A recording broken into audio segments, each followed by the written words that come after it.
Murakaza neza kuri Legacy Talk aho tubagezaho inkuru zicukumbuye kandi zigezweho.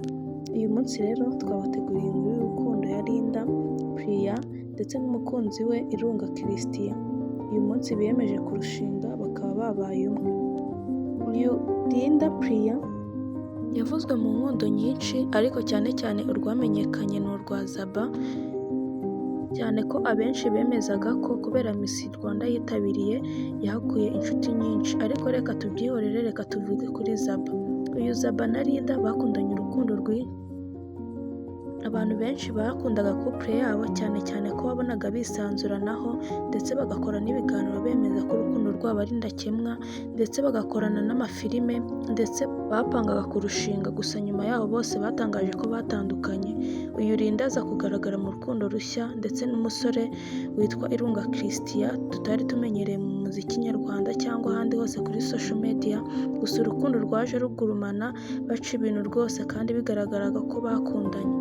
Uyu Linda yatangiye abihisha ku mbuga nkoranyambaga ndetse amavideo yakoraga yaramuhishaga, bakoranaga amavideo gusa amuhisha isura.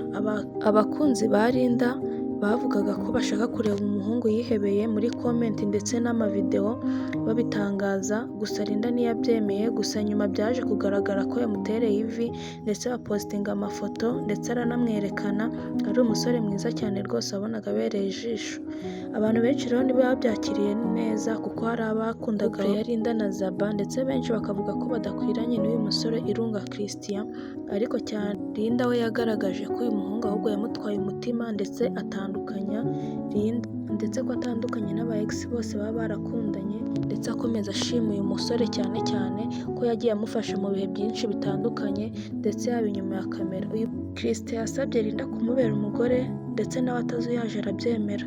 Uyu munsi rero bakoze ubukwe bubereye ijisho kandi koko icyo Imana yafatanyije nawe abasha kugitandukanya. Twese rero nitumubwire congratulation muri comment, kandi nawe utarakora like ndetse na subscribe yikandeho kugira tujye tubana mu biganiro bindi bikurikira. Murakoze cyane, murakarama.